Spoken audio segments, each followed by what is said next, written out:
outside. Santa Ana winds blowing hot from the north. We were born to ride.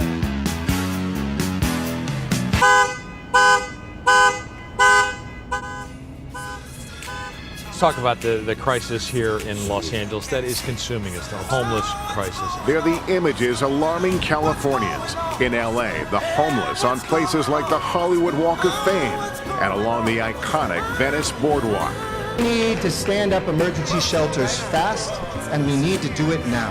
How difficult and complicated homelessness is. Anybody who's ever dealt with mental health in their family, or people who've dealt with addiction. No, this is a new numbers show LA's homeless crisis is spiraling out of control.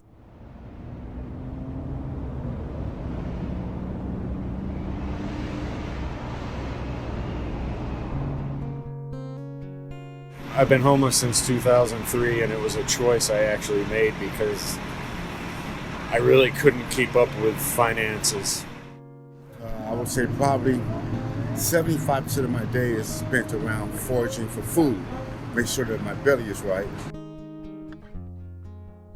But most of the time, my meal would come from a trash can. Good trash can, McDonald's. When I would push a little car, I go by McDonald's, and when a lot of people throw away good food, they just don't like it, and I would eat that food. My day is actually not much different than if I was housed. I get up, I have a goal every day to stay clean, to try to find either money, food, something to make my life better. And it's almost like it's a job. You might as well say it's a job. And the other, I build bicycles. I don't do it for the money because there's no money in it. Not my clients I have, because they're homeless people like myself. I do it because it just brings me peace. It kind of reminds me when I was 12 years old. I didn't have a care in the world. There's several contributors to homelessness. There isn't one exact contributor, but we can, from what we've understand and seen, is the main contributors have to do with mental illness, substance abuse, as well as the lack of affordable housing. There's a shortage of homes, particularly in this area. We have more buyers than we do have sellers. Approximately 2013 to 2015 is when all of a sudden the housing values did start to really climb, and this is between 8 to 10% a year in this particular area. They have continued to climb up until, I would say, about a year ago. So here in Los Angeles County alone, we see a big instance of what we call economic homelessness. So that means that more than 50% of the people who are currently homeless are not homeless because of a substance abuse disorder, are not homeless because of a mental health concern or struggle. Those two are very legitimate concerns, but they are homeless because housing is too expensive. I've seen families who lived in their car because they were working, but they're working poor. They don't make enough money to afford an apartment and food.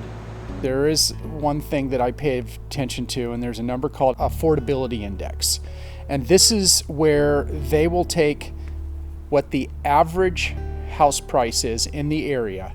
They will calculate what that mortgage is, and they will compare that to what the average resident is making in terms of income. Salaries, when adjusted for inflation, are stagnant or decreasing.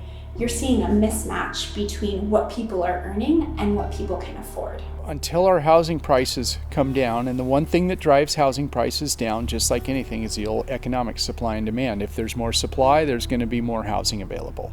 But here, until we build more housing, we don't have much. There's conversations about the housing first model and if that's really the appropriate way of dealing with this crisis. Maybe the crisis should be we provide more services as well as housing and not just house people and then see them struggle with not being able to live in a unit because maybe they're not meant to live in a unit and pay their rent on their own. This is a national mental health crisis. We have to call this for what it is. A friend of mine was saying, you're kind of like the guy behind the horses in the parade. You didn't cause what's happening, but you have to shovel it up and you have to take care of it. But until we deal with opioids and meth on the street, until we deal with mental health that's out there, until we deal with the things that are pushing people in, if you told me 4 years ago, Mr. Mayor, you would have doubled the number of people getting off the streets and you're still going to go up, I wouldn't have believed you. But we have to get to those. Mental health is a huge piece of the puzzle. And when I say mental health, I also include substance abuse and chemical dependency, because that's a big, big part of it. Got a lot of mentally ill people here, probably including myself. As my grandmother would say, we all a little ticked. You know, I'm not 100% mentally there. I typically think of the more severe diagnoses, such as bipolar 1 disorder, schizophrenia, any kind of psychotic disorder where the thought process and reality testing is disrupted. Really severe ADD coupled with an addiction or maybe a dual diagnosis, that can be problematic too. There's different causes. Mine was the addiction. Because, I mean, I used to work sometimes, you know, I had to have good jobs, but they wouldn't last because of my addiction. I became, you know, when I was young, 14 years old, I got into a gang. Because something attracted me, the way they dress, you know, like, you remember American Me, how the women dress and everything attracted me. But I wasn't allowed to hang around with them because I wasn't from the neighborhood. I said, well, you know, I found the temptation, so I got in the neighborhood. I didn't know what was coming with it. I had drugs, I had alcohol, I was shot at that time. And I was 17 years old, and I was getting good grades now. I was going to school, I was getting good grades. I went to high school, to Roosevelt High School. In the 10th grade, one of my so-called homeboys introduced me to heroin. Now, I don't know the symptoms of heroin. I didn't know you get addicted. I didn't know nothing about heroin. I thought it was like any drug, you know, you take it for a while and you're gone, you know, I didn't know nothing about it, and they didn't tell me either. I dropped out of the 10th grade because of my addiction, heroin addiction. I started addiction school, I started going to juvenile halls, I started going to county, and I started going to prison. I was out like a month back in prison for a parole violation, new term parole violation. I went back to prison. I went to prison 10 times total. There are places for people to go in times of crisis, but some people don't want to because those shelters have rules. And if you don't follow those rules, you have consequences, or you get kicked out, or they may not want to play by another person's rules. I think there's also a real danger, either in a shelter or on the street, of violence. It's a really terrifying existence in some cases. From prison or rehab, never in the streets more than 6 months in my life. Rehab, prison, so I didn't get to suffer enough. I didn't get to feel the pain of addiction long enough. Always under the bridge, living under the bridge, drinking water out of the Alley River, bathing in the Alley River. Drinking, like I said, drinking water out there, you know. I wasn't tired yet. One of the things that people may not realize is that most of the more severe mental health disorders have their first appearance in late adolescence, or, you know, late teens, early 20s. I have a cousin he's got mental illness. He had it since he was basically sophomore in high school. So let's say somebody who has schizophrenia, they may be functioning fine through their childhood years, and then they come to this point in their life, let's say 19 years old, and they have their first psychotic break. And that can be obviously very scary. This is when people have hallucinations, delusions, those kinds of things. He was partying a lot, doing drugs, and, you know, my aunt didn't really know why he was doing it. Everyone just saw he's just hanging out with the older kids, but turns out because he had things going on in his mind. It got worse and worse. When he was about 20, he had an incident because now he had to be on medication.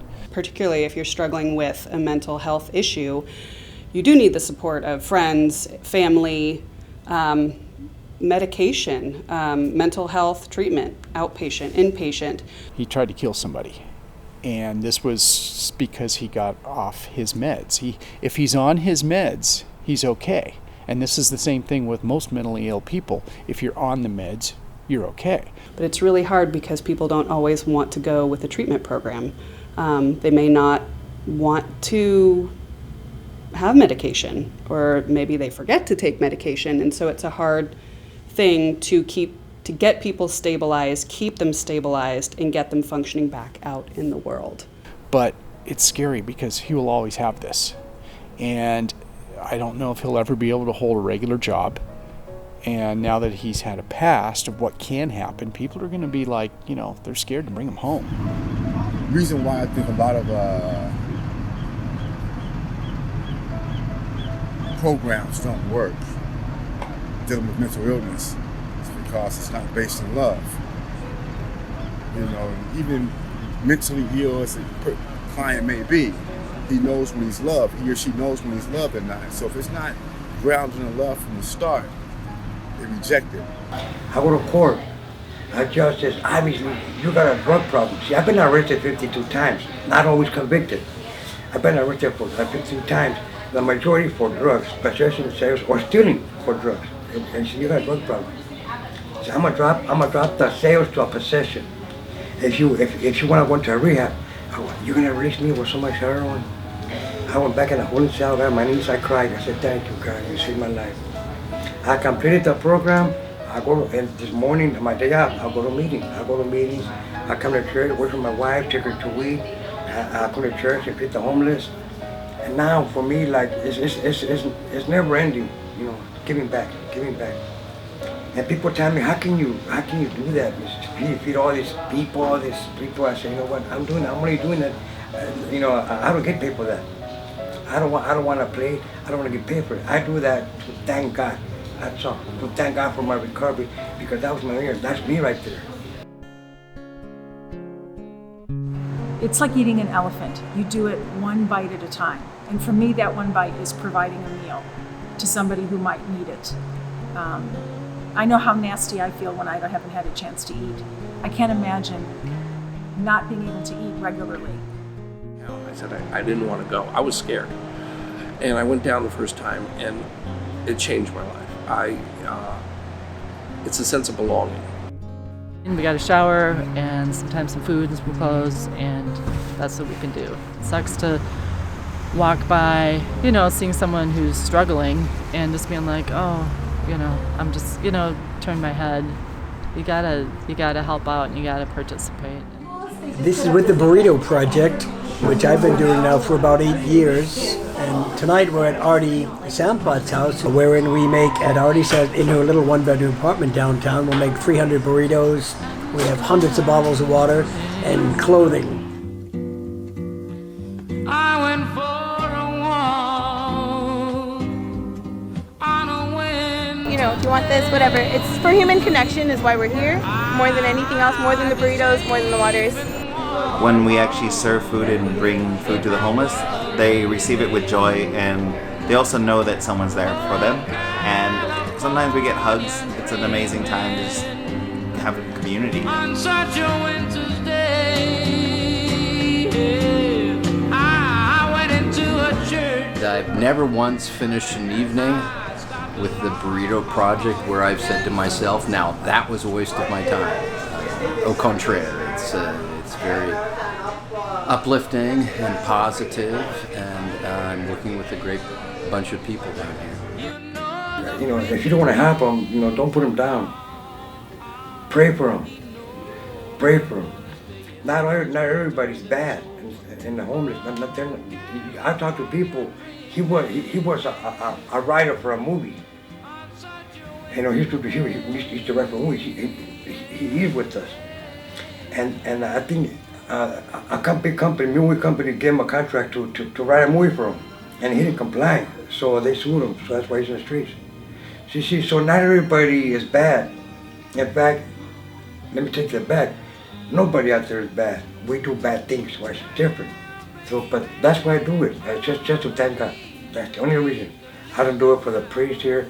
I don't do it for Brother Shoppers. I don't do it for my wife. I do it for God. That's the only reason. I do it all for God.